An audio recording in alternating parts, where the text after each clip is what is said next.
नमस्कार, आप देख रहे हैं इंडिया डेली। आपके साथ मैं हूं किरण। दिल्ली के प्राइवेट मैनेजमेंट इंस्टीट्यूट में यौन उत्पीड़न कांड ने सबको हिला करके रख दिया। और देखिए कि स्वामी चैतन्यानंद सरस्वती को लेकर के हर रोज नए नए खुलासे हो रहे हैं। स्वामी चैतन्यानंद को आगरा से गिरफ्तार कर लिया है।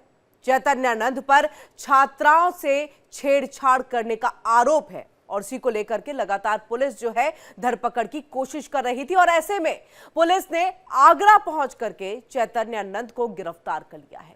देखिए, चैतन्यानंद पर आरोप यह है कि वो इंस्टीट्यूट में EWS स्कॉलरशिप के तहत PGDM करने वाली छात्राओं को निशाना बनाता था। चैतन्यानंद छात्राओं को अपने पास आने के लिए दबाव डालता था और मना करने पर फेल करने की धमकी देता था।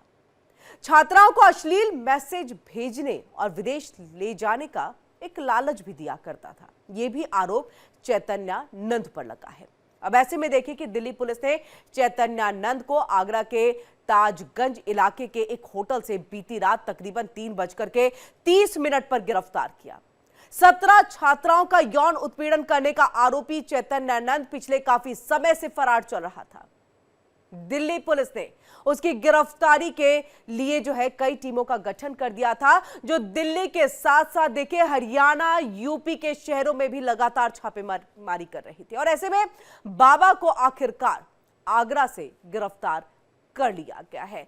और ऐसे में देखिए, इस बीच एक बड़ी खबर आ रही है। बड़ी खबर का रुख करेंगे कि चैतन्यानंद मामले में पीएमओ के नाम पर देखिए किसी से कॉल करवाता था।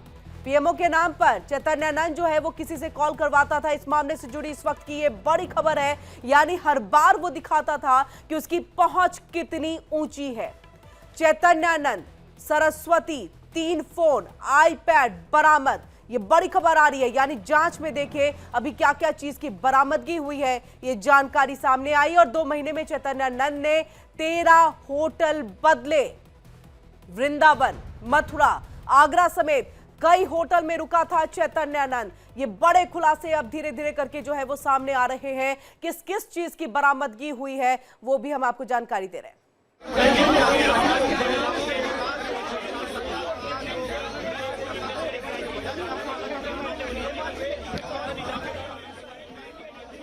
और ये देखिए, ये हम आपको सीधी तस्वीर दिखा रहे थे जब चैतन्यानंद को यहां पर कोर्ट में पेशी के लिए ले जाया जा रहा है। पत्रकार सवाल पूछना चाह रहे थे, लेकिन पुलिस ले करके चैतन्यानंद को चली गई। और आपको बता दें, ये गिरफ्तारी आगरा से हुई है। इससे पहले जो खबर सामने आई कि चैतन्यानंद ने कई सारे होटल बदले हैं, इससे पहले से ही पुलिस ने कई टीमों का गठन कर दिया था। हरियाणा, उत्तर प्रदेश, इन सब जगहों पर पुलिस की टीम लगातार दबिश दे रही थी। वृंदावन, मथुरा, आगरा समेत कई होटल में चैतन्यानंद रुका हुआ था। ये देखिए, उन होटल्स के रजिस्टर्ड को भी हम आपको यहां दिखा रहे हैं। इसी रजिस्टर्ड में उसका नाम भी यहां पर जो है आपको दिखाई देगा। और ऐसे में देखिए उसने अपना नाम भी बदल लिया था। ऐसी भी जानकारी जो है वो निकल करके सामने आई। इन सब के बीच में 3 फोन, iPad की बरामदगी। और बार बार वो अपने रसूख का हवाला दिया करता था। पीएमओ से फोन करवाने की बात भी सामने आती थी, लेकिन क्या वो वाकई पीएमओ से फोन जो है वो किया जाता था या फिर कहीं और से फोन जाता जिसे वो पीएमओ का फोन कह देता था और अपने रसूख को बरकरार रखने की कोशिश करता था। ये देखिए, होटल द फर्स्ट आगरा, यहीं से उसकी गिरफ्तारी हुई है। और ये जो वहां का मालिक है उसका बयान भी सामने आ गया कि किस तरह से वो यहां पर जो है एंट्री लेता है। ऐसी कुछ जानकारियां जो है वो निकल करके आई। ये देखिए, स्वामी पार्थ सरस्वती नाम बदल लिया गया। चैतन्यानंद से उसने अपना नाम बदल करके स्वामी पार्थ सरस्वती रख लिया। और ऐसे में आपको बता दें, उसने बकायदा पेपर में भी अपने नाम जो बदला उसको छपवा दिया था कि लोग इसी से उसे जाने। लेकिन सच्चाई छिपती नहीं है। कानून के हाथ लंबे हैं। कितना और कहां तक भाग करके जाओगे, इसकी बानगी इसी बात से है कि जगह जगह अपने होटल को बदलने के बावजूद, शहर शहर दर घूमने के बावजूद अपने आप को चैतन्यानंद बचा नहीं पाया। और अब कोर्ट में उसकी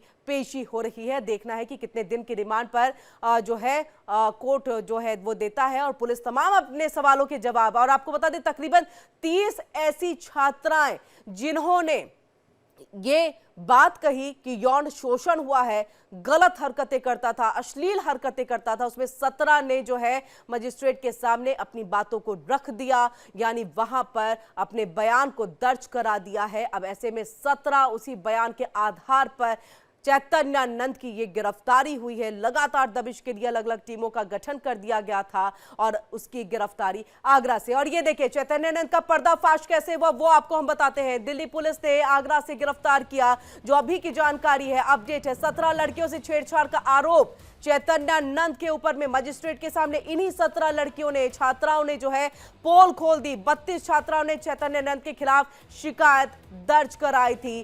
काफी दिनों से फरार चल रहा था चैतन्यानंद। उससे पहले उसकी एक लग्जरी गाड़ी को भी जो है पुलिस ने बरामद कर लिया, जिससे भी कई खुलासे होंगे। और देखिए यौन शोषण मामले में चैतन्यानंद को गिरफ्तार किया गया है। कैसे फंसा चैतन्यानंद, ये आपको अब हम एक बार फिर से बताएं कि 23 जुलाई 2025 देखिए पहली एफआईआर दर्ज, आरोपी के ऊपर में धोखाधड़ी का ये पूरा मामला लगा था। 4 अगस्त 2025 की बात करें तो इस वक्त में दूसरी एफआईआर दर्ज की गई थी इसके खिलाफ। और इसके साथ आप देखिए पहली एफआईआर 23 जुलाई, फिर दूसरी आपकी 24। और ये हम आपको लगातार सीधी तस्वीरें जो है वो दिखा रहे हैं जब चैतन्यानंद को कोर्ट में पेशी के लिए दिल्ली पुलिस लेकर के जा रही है। तो ये सीधी तस्वीर है, ये लाइव तस्वीर जो है हम अपने दर्शकों को दिखा रहे हैं, जिसमें कोर्ट में पेशी के लिए जो है वो ले जाया जा रहा है। बड़ी खबर आ रही है, यौन शोषण के आरोप में चैतन्यानंद गिरफ्तार। आगरा से उसकी गिरफ्तारी हुई। अपने आप को एक शिक्षा का माध्यम बताता था, आध्यात्मिक गुरु बताता था, लेकिन देखिए आध्यात्मिक गुरु के आड़ में वो किस तरह का एक घिनौना खेल खेला क्या करता था। ये तमाम आरोप उन पीड़िताओं ने, उन छात्राओं ने लगाए हैं जो उनके साथ चीजें घटी, कि किस तरह से वो डरी सहमी जो है उनके छात्रावास में रहा किया करती थी, क्योंकि लालच दिया जाता था कि पैसा नहीं लगेगा, तुम्हारी फीस माफ कर दी जाएगी, तुम्हें पास कर दिया जाएगा। और ऐसे में कई जब नहीं मानती थी तो जबरदस्ती की जाती थी। एक छात्रा ने यहां तक कह दिया कि मैं तो भाग चुकी थी वहां से, मेरे घर तक जो चैतन्यानंद के लोग हैं वो पहुंच गए वहां पर और मेरे पिता ने मुझे बचाया। ऐसी कई सारी घटनाएं जब छात्राओं ने अपनी आप बीती बताई, रोंगटे खड़े कर देने वाली वो आप बीती है। और ये चैतन्यानंद का एक डर्टी गेम है, डर्टी गेम चैतन्यानंद का है। और हम आपको लगातार सीधी तस्वीर जो है वो दिखा रहे हैं। हम लगातार आपको बता रहे हैं कि देखिए किस तरह से अब कानूनी कार्रवाई हो रही है। और इसी के साथ देखिए आरोपी चैतन्यानंद खुद को जो आध्यात्मिक गुरु बताता था, शिक्षा के क्षेत्र का एक तरह से मार्गदर्शक अपने आप को बताता था, स्वामी चैतन्यानंद सरस्वती अब यहां पर देखिए गिरफ्तार हो चुका है। और चलिए सीधे हम बातचीत और जानकारी के लिए रजनीश का रुख कर लेते हैं। हमारे संवाददाता हमसे जुड़ चुके हैं। रजनीश, लगातार आप इस मामले पर जो है अपडेट्स हमें दे रहे हैं। अभी फिलहाल जो हम तस्वीर दिखा रहे थे कोर्ट में पेशी की तस्वीर थी। देखिए किरण, अभी चैतन्यानंद को कोर्ट नहीं ले जाया गया है। अभी चैतन्यानंद जो सरस्वती है वो वसंत कुंज नॉर्थ पुलिस स्टेशन के अंदर ही मौजूद है। और अभी पुलिस ने चैतन्यानंद सरस्वती के जो है विजुअल्स करवाए हैं मीडिया को, जो इंडिया डेली के माध्यम से हमने अपने दर्शकों को दिखाए। हाँ, अब चैतन्यानंद सरस्वती का मेडिकल टेस्ट होगा और मेडिकल टेस्ट की होने के बाद उसको पटियाला हाउस कोर्ट में ड्यूटी एमएम के सामने पेश किया जाएगा, जिसके बाद मैं थोड़ा सा आपसे एक क्लैरिफिकेशन यहाँ पर चाहूंगी। ये जो हम तस्वीर दिखा रहे हैं, ये जब थाने ले जाया जा रहा था तब की ये तस्वीर है जो अभी मीडिया के सामने रखी गई है। और कोर्ट तब कितने बजे जाएंगे वो भी फिर बताइएगा, फिर आगे क्या और प्रोसेस होता है वो भी जानकारी दीजिएगा। देखिए किरण, जो ये तस्वीरें, जो ये विजुअल्स इस समय इंडिया डेली के माध्यम से हम अपने दर्शकों को दिखा रहे हैं, ये वसंत कुंज नॉर्थ पुलिस स्टेशन के अंदर के विजुअल्स हैं। अब से कुछ मिनटों पहले दिल्ली पुलिस ने चैतन्यानंद सरस्वती को मीडिया के सामने लेके आए थे, उसके विजुअल्स करवाए थे। ये वही विजुअल्स हैं, पुलिस स्टेशन के विजुअल्स हैं। इस समय मैं पुलिस स्टेशन के अंदर ही मौजूद हूँ। अब चैतन्यानंद जो सरस्वती था उसके मेडिकल टेस्ट करवाया जाएगा और मेडिकल टेस्ट करवाने के बाद उसको पटियाला हाउस कोर्ट में पेश किया जाएगा। तो बहुत मुमकिन है 3-4 बजे के आसपास जो चैतन्यानंद सरस्वती को पटियाला हाउस कोर्ट में ड्यूटी एमएम के सामने पेश किया जाएगा। उसके बाद पुलिस उसकी कस्टडी की डिमांड करेगी और उस कस्टडी में वो तमाम आरोप, वो तमाम बातों के जवाब चैतन्यानंद सरस्वती से लेने की कोशिश करेगी दिल्ली पुलिस, जो अभी तक सवाल बने हुए हैं और जिन सवालों से बचने के लिए लगातार जो चैतन्यानंद सरस्वती हैं वो लुका छिपी का खेल खेल रहे थे। करीब 2 महीने से वो लगातार फरार हो रहे थे और मथुरा, वृंदावन और जो उत्तर प्रदेश के दूसरे राज्य हैं आगरा, तमाम जगह वो चैतन्यानंद सरस्वती छुप रहा था। 2 महीने में करीब उसने 13 से ज्यादा होटल्स में उसने चेक इन और चेकआउट किया था और उसके पास से जब आज सुबह 3:30 बजे जब चैतन्यानंद सरस्वती को वसंत कुंज नॉर्थ पुलिस ने आगरा के एक होटल से गिरफ्तार किया तो उसके पास से एक आईपैड और 3 फोन बरामद हुए और उस आईपैड में वो तमाम वीडियोस दिल्ली पुलिस को मिले हैं। जो वीडियो जो इंस्टीट्यूट में जो सीसीटीवी लगे थे उन सीसीटीवी फुटेजों का जो एक्सेस था वो बाबा के आईपैड के अंदर था और उसी आईपैड के जरिए बाबा तमाम छात्राओं की जो मूवमेंट्स थी उसको ट्रैक करता था, उसको देखता था कि छात्राएं कहां आ रही हैं, कहां जा रही हैं। वो आईपैड और तीनों फोन दिल्ली पुलिस ने जब्त कर लिए हैं और अब जाहिर तौर पे उनकी जांच होगी और उसके बाद जो चीजें बिल्कुल रजनीश, देखिए एक सवालों की लंबी फहरिस्त जो है अभी पुलिस वालों के पास होगी और उसका जवाब लेने के लिए कस्टडी की जरूरत होगी। कोर्ट में पेशी के बाद कितने दिन की कस्टडी जो है वो मांगी जाएगी पुलिस की तरफ से? देखिए अभी जो है वो ये साफ नहीं है कि पुलिस कितने दिन की कस्टडी मांगेगी। हालांकि मैक्सिमम 14 दिन की कस्टडी मिल सकती है दिल्ली पुलिस को, लेकिन उस 14 दिन की कस्टडी लेने के लिए दिल्ली पुलिस को वाजिब तथ्य और जो है वो जो ठोस बातें रखनी होगी कोर्ट के सामने कि अगर वो 14 दिन की या उससे कम की, जितने चाहे 4 दिन की, 5 दिन की या 8 दिन की, 10 दिन की, जितने दिन की, यानी मैक्सिमम 14 दिन की कस्टडी वो ले सकती है बाबा की। लेकिन अब ये देखने वाली बात होगी कि पुलिस के पास कितने सवाल हैं और उन सवालों के जवाब के लिए पुलिस को कितने की कस्टडी चाहिए। हालांकि जहां जो आरोप जो युक्ति लगाए थे बाबा को दिल्ली पुलिस वहां भी लेके जाएगी तो बहुत मुमकिन है कम से कम 5 दिन की पुलिस कस्टडी तो दिल्ली पुलिस मांगेगी। लेकिन ये साफ तब होगा जब बाबा को एक बार पटियाला हाउस कोर्ट में पेश कर दिया जाएगा, उसके बाद साफ होगा कि दिल्ली पुलिस जी बिल्कुल रजनीश, क्या सिर्फ बाबा चैतन्यानंद पे ही ये गाज गिरी? क्योंकि इसके अलावा जो उस हॉस्टल में मौजूद वार्डन थी, बाकी और 3 महिलाओं का जिक्र भी जो है इन छात्राओं ने किया कि किस तरह से वो ले जाया क्या करती थी, उनको प्रेशर दिया जाता था। कई सारे ऐसे लोग थे जो उनके आसपास में थे, तो उन सबको भी यहां पर गिरफ्तार अब किया जा रहा होगा। देखिए उनकी गिरफ्तारी अभी नहीं हुई है, अभी सिर्फ चैतन्यानंद सरस्वती की गिरफ्तारी हुई है। वो को एक्यूज्ड है, जिनकी बात आप कर रही हैं वो सारे को एक्यूज्ड हैं। जब बाबा से एक बार पूछताछ हो जाएगी और उसके बाद पुलिस को लगेगा कि उनको पूछताछ के लिए, सवाल जवाब के लिए बुलाना चाहिए तो उनको जो है वो नोटिस दिया जाएगा, उनको सवाल जवाब करने के लिए बुलाया जाएगा और जब दिल्ली पुलिस को उनके खिलाफ पुख्ता सबूत मिलेंगे तो पूरा ऑफिशियली तौर पर उनकी गिरफ्तारी जो है वो डाली जाएगी। अब जाहिर तौर पर बिल्कुल ये इसमें कोई शक नहीं है कि चैतन्यानंद सरस्वती की गिरफ्तारी के बाद अभी और गिरफ्तारियां होंगी जो उस इंस्टीट्यूट में उस समय मौजूद थे, जो लोग जिन्होंने चैतन्यानंद सरस्वती को इस मॉलेस्टेशन और छेड़छाड़ के जो आरोप लगे थे, जिन पे एफआईआर हुई थी, उसमें चैतन्यानंद की मदद। जी बिल्कुल रजनीश, हम आपके पास वापस लौटते हैं। डीसीपी अमित गोयल का क्या कुछ कहना है इस पूरे मामले पर, वो भी हम अपने दर्शकों को सुनाते हैं। में सफलता मिली जिसमें कि ये आगरा के हमें मिल गया।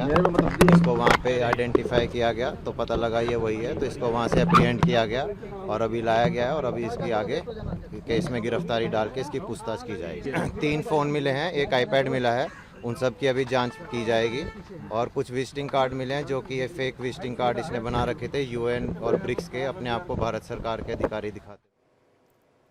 सीधे एक बार फिर से रजनीश का रुख कर लेते हैं। रजनीश, यहाँ पर 2 महत्वपूर्ण बात, एक तो जिसका जिक्र आप कर ही रहे थे कि किस तरह से आगरा में होटल में चेक इन करके ये बैठा हुआ था, वहां से गिरफ्तारी होती है। विजिटिंग कार्ड का भी जिक्र यहाँ पर पुलिस अधिकारी ने किया और साथ ही साथ जिक्र किया पीएमओ का, और पीएमओ से एक फोन करवाया जाता था। तो क्या ये पहुंच वहां तक थी, नहीं थी, इसको लेकर के और क्या जानकारी? देखिए किरण, सबसे पहली बात मैं आपको बताऊं कि इन विजिटिंग कार्ड्स की तस्वीरें और जो इनके बारे में सबसे पहले इंडिया डेली ने अपने दर्शकों को बताया था, एक्सक्लूसिव जो विजिटिंग कार्ड थे उनकी तस्वीरें सुबह ही इंडिया डेली ने अपने दर्शकों को दिखाई थी। लेकिन एक बार फिर मैं आपको दोबारा उन जो है वो विजिटिंग कार्ड की एक बार तस्वीर आपको दिखा दूं। ये वो ब्रिक्स की जो विजिटिंग कार्ड की तस्वीर है जिसको चैत्यानंद सरस्वती ने छपवाया था ये फर्जी है। जिस तरीके से अमित गोयल ने बताया, डीसीपी अमित गोयल ने, कि ये फर्जी है। एक ये जो है वो विजिटिंग कार्ड उसने छपवाया हुआ था। इसके अलावा एक विजिटिंग कार्ड ये यूनाइटेड नेशन का, ये यूएन का और विजिटिंग कार्ड स्वामी जो है वो चैत्यानंद सरस्वती ने छपवाया हुआ था। इन्हीं दोनों विजिटिंग कार्ड की जो है बातें जो है अमित गोयल अपने बाइट में कर रहे थे। इसके अलावा पीएमओ की जो बात थी वो बात भी सबसे पहले सुबह ही इंडिया डेली ने दर्शकों को अपनी बताई थी कि चैत्यानंद सरस्वती जो है वो पीएमओ से कॉल करवाने की बात किया करता था। तो अब दिल्ली पुलिस ये जानने की कोशिश करेगी कि जिस तरीके से ये दोनों ब्रिक्स के और जो यूएन के जो विजिटिंग कार्ड है ये फर्जी पाए गए हैं, और तो क्या जो पीएमओ से कॉल करवाने की जो दावा किया जा रहा था, पीएमओ से बात करवाने की जो बात की जा रही थी, उसमें कितनी सच्चाई, क्या वो भी कोरे छूटे दावे थे या उनमें कुछ सच्चाई थी, उनको अभी क्रॉस चेक किया जा रहा है। लेकिन इन दोनों विजिटिंग कार्ड के बारे में ऑलरेडी अमित गोयल ने बता दिया था, और हमने भी सुबह इंडिया डेली ने भी सबसे पहले ये बता दिया था कि 2 विजिटिंग कार्ड्स इसके पास से मिले थे, यूएन का और एक ब्रिक्स का मिला था। दोनों कार्ड की जांच कर रही है और दोनों कार्ड फर्जी पाए गए हैं। इसके अलावा पीएमओ की बात भी सुबह इंडिया डेली ने सबसे पहले अपने दर्शकों को बताई थी, जिसमें अभी जांच जारी है। बहुत मुमकिन है कि वो बातें भी, वो दावे भी चैत्यानंद सरस्वती के पहले जो विजिटिंग कार्ड जो यूएन और ब्रिक्स का था उसके अकॉर्डिंग ही वो भी झूठे ही साबित होंगे। लेकिन उनको अभी झूठा इसलिए नहीं कहा जा सकता क्योंकि पुलिस का ये कहना है कि अभी वो वेरीफाई कर रहे हैं कि क्या वाकई में ये पीएमओ में किसी को जानता था या फिर ये कोरी अपनी धाक जमाने के लिए ऐसी बातें करता था। जी बिल्कुल, अपने रसूख को बनाए रखने के लिए, ताकि इस तरह के कुकृत्य, घिनौनी हरकत को वो अंजाम दे सके और उस पर कोई बाल तक बांका उसका ना कर सके, इसी की पूरी तैयारी थी। ये ब्रिक्स का कार्ड दिखाना, ये यहाँ पर पीएमओ का एक फोन दिखा देना कि मुझे तो फोन वहां से आते हैं, यानी अपनी ऊंचाई दिखाने की कोशिश चैतन्यानंद की तरफ से की गई थी। अभी सब कुछ जांच का विषय यहाँ पर बना हुआ है। हमारे साथ यहाँ पर जूही अरोड़ा, वकील सुप्रीम कोर्ट की, वो भी जुड़ चुकी हैं। आपका बहुत बहुत स्वागत है। और बाकी और भी मेहमान जो है वो हमारे साथ जुड़ेंगे, हम उनका भी यहाँ पर उनसे भी चर्चा का दौर जो है वो चलाएंगे। लेकिन सबसे पहले जूही, हम आपका रुख करते हुए जूही जी, कि एक तरह से देखें ये कोई पहला मामला नहीं है। इससे पहले भी हमने कई ऐसे मामले देखे हैं जो कहीं ना कहीं अपने आध्यात्म को दिखा के, अपने आप को गुरु बता करके इस तरह से यौन उत्पीड़न जो है महिलाओं का, छात्राओं का, युवतियों का जो है वो किया गया है। लेकिन उसका एग्जाम्पल भी एक सेट किया गया। सब जेल के पीछे हैं, सब सलाखों के पीछे हैं, लेकिन मामला थमने का नाम नहीं ले रहा है। चैतन्यानंद, जिसमें इतना भरोसा जो है छात्राओं ने किया, अभिभावकों ने किया, उसके बावजूद इस तरह की हरकतें सामने आई है। जी बिल्कुल, मैं सहमत हूं आपकी इस बात से। ये बिल्कुल शर्मनाक है कि आज के युग में, इस युग में भी, जहां हम एक तरफ सीता मैया को पूछते हैं, जहां हम एक तरफ नवरात्रों में 9 देवियों को मानते हैं, और दूसरी तरफ हम इन्हीं दिनों में ऐसी खबरें देखते हैं। अब बताइए कितनी शर्मनाक ही स्थिति है इस अपने आप में। ऐसे बाबाओं को बाबा बनाने में दोष हम लोगों का ही है। मैं औरों को नहीं बोलूंगी, हम पहले अपने आप को बोलेंगे कि हम ऐसे लोगों को इतना क्यों पूछते हैं। इससे पहले भी हमारे सामने कितने लोग आए हैं, आशाराम बापू जी का नाम आया, कितने लोगों का नाम आया, कि ऐसे लोगों को क्यों पूछा जाता है। क्या ऐसे लोगों को बार बार एग्जाम्पल देने के लिए खड़ा होना पड़ेगा? अगर हम अपने आप में ये प्रश्न उठाएं तो हमारे पास खुद ही जवाब है इनके।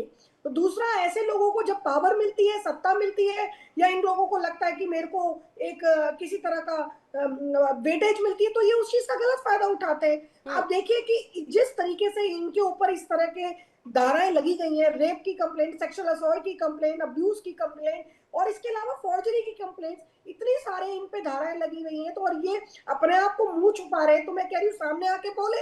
अगर ये कहते हैं मैं सच हूँ, या मेरा सत्य है, या मैं बाबा था, और किस तरीके से ये मैनेज कर रहे हैं बड़े बड़े कॉलेजेस को।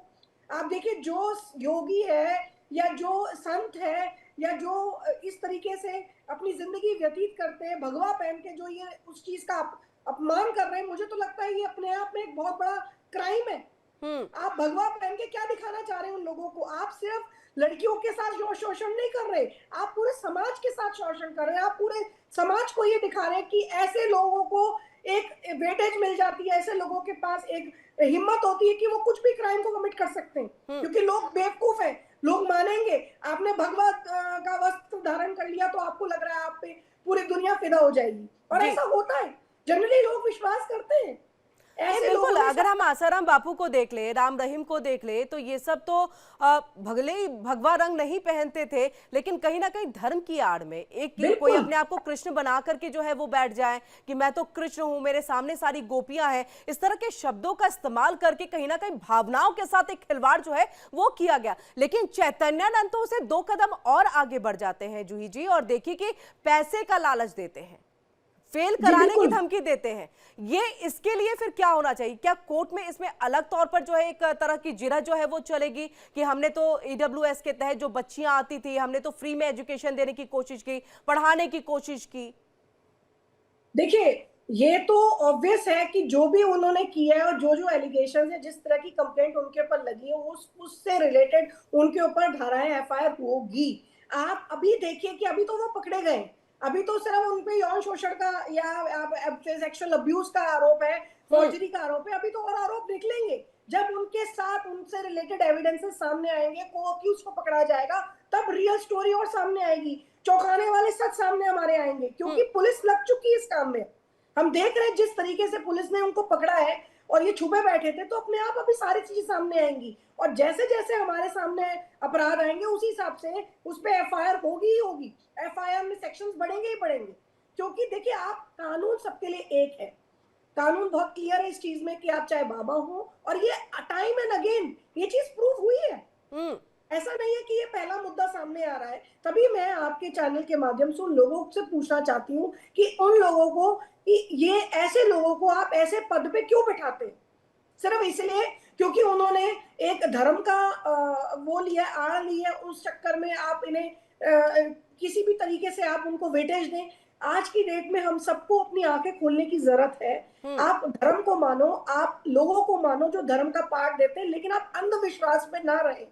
और ऐसी उन लड़कियों को शाबाश है जिन्होंने ऐसी इस तरीके के अपराध के बिल्कुल, लिए जो आगे आए, जिन्होंने इसके खिलाफ आवाज उठाई, उनको हेड्स ऑफ है, और इंडिया डेली की तरफ से भी हेड्स ऑफ है कि उन्होंने बहुत हिम्मत दिखाई। आज भी देखिए वो कह रही है कि उनको और उनके परिवार को जो है जान से मारने की धमकी और तमाम धमकियां जो वो मिल रही हैं, उनकी जान को खतरा है। ऐसे में हमारे साथ यहाँ पर सांत्वना श्रीकांत जी भी जुड़ चुकी हैं, सामाजिक कार्यकर्ता हैं। बहुत बहुत स्वागत है हमारी इस चर्चा में।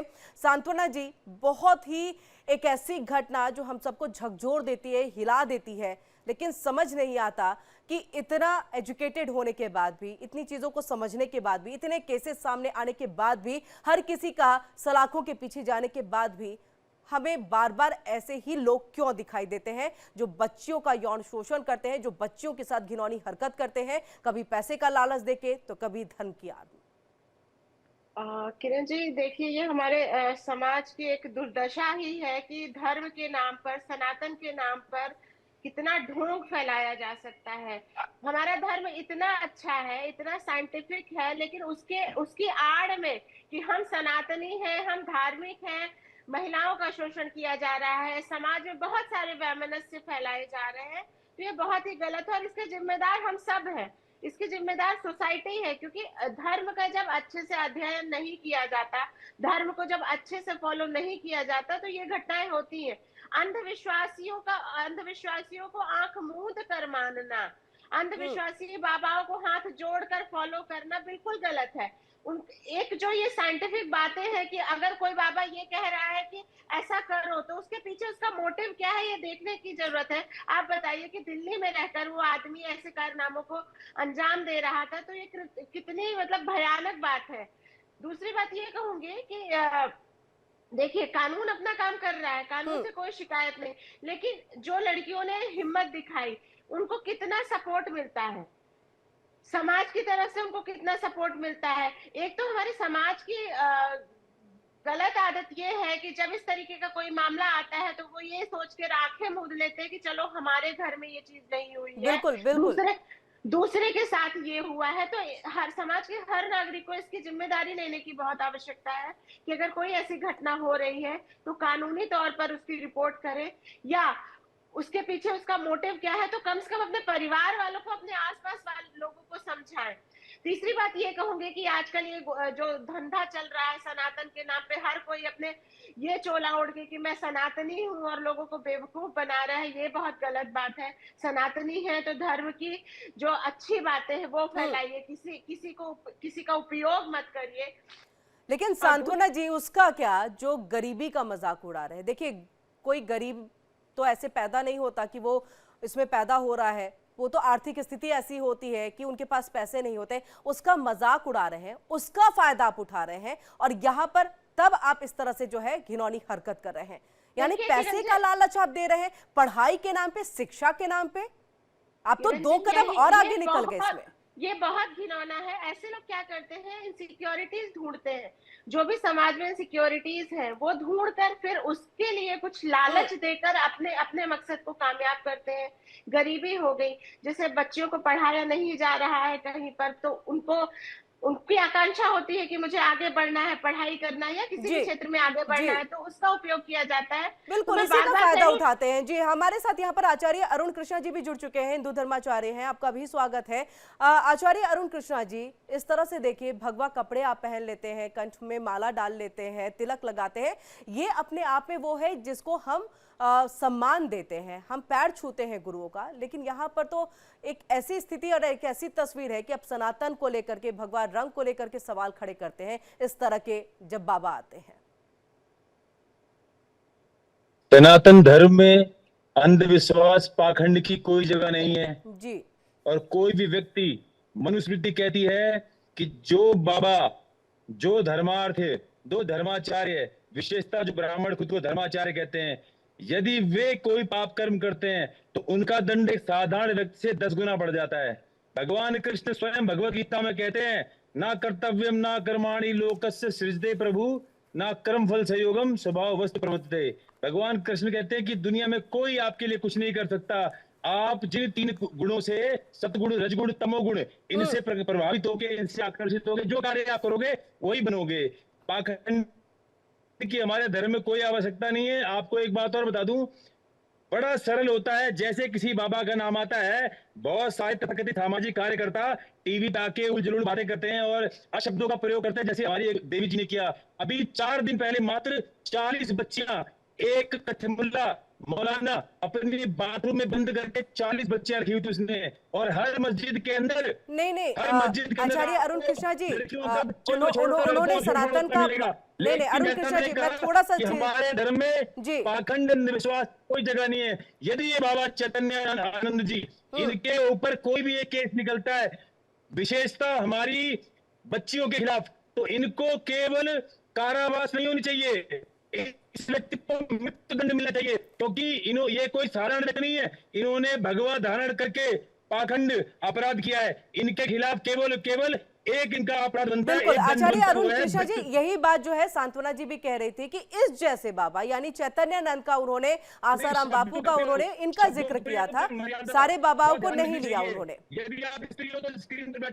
नहीं, आचार्य अरुण कृष्णा जी, उन्होंने सारी स्त्रियों को, सारे बाबाओं को नहीं लिया था। सनातन का रिस्पेक्ट, सम्मान वो करती हैं, वो भी इसी बात को कहते हुए दिखाई दी थी। हो सकता है कि सुनने में थोड़ी दिक्कत आपको हुई होगी, लेकिन ऐसा उन्होंने नहीं कहा था सनातन को लेकर के। जी, बहुत बहुत शुक्रिया हमारे साथ इस चर्चा में जुड़ने के लिए आचार्य अरुण जी और सांत्वना जी, साथ ही हमारे साथ जूही जी भी जुड़ी थी, बहुत बहुत शुक्रिया। इसी के साथ चैतन्यानंद का डर्टी गेम क्या अब यहीं पर समाप्त हो जाएगा? कानून का शिकंजा कसता जा रहा है,